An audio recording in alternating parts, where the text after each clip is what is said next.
ഇന്ന് എണീറ്റപ്പോഴേ ഇച്ചയുടെ വക ഒരു കട്ടൻ ചായയും കുടിച്ചിട്ടാടോ തുടക്കം. സാധാരണ മോർണിംഗ് അങ്ങനെ ചായ കുടിക്കലില്ല.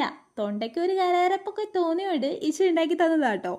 ഇന്ന് ബ്രേക്ക്ഫാസ്റ്റിന് മലയാളികളുടെ വികാരമായ പൊറോട്ടയും ബീഫ് റോസ്റ്റും ആട്ടോ കഴിച്ചേ. ബീഫ് ഇത്തിരി ഡ്രൈ ആയിപ്പോയി. സാരമില്ല, പൊറോട്ട കീറി ഒരു പീസ് എടുത്ത് നല്ല കുരുമുളക് ഇട്ട് വറ്റിച്ച ബീഫ് ഫ്രൈയിൽ ഒരെണ്ണം എടുത്ത് അകത്ത് വെച്ച് ചുരുട്ടിയെടുത്ത് കഴിച്ചാലുണ്ടല്ല, ഒന്നും പറയണ്ട, കിഡിലും ടേസ്റ്റാ.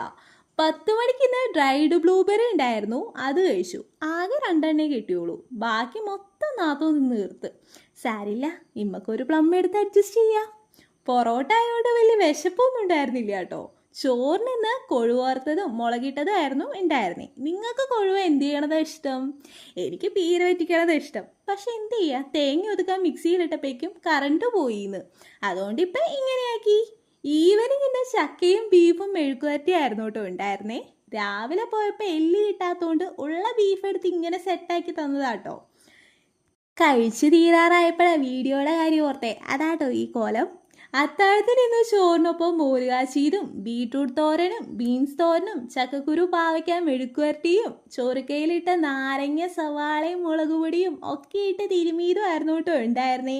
ഇതിൽ മെഴുക്കുവരട്ടി ആ കോമ്പിനേഷൻ എനിക്ക് നല്ല ഇഷ്ടമാട്ടോ. ഇന്ന് മധുരത്തിന് കിറ്റ്കാറ്റാട്ടോ കഴിച്ചേ. അപ്പം വീഡിയോ ഇഷ്ടമായാൽ കൂടെ കൂടിയില്ലേ.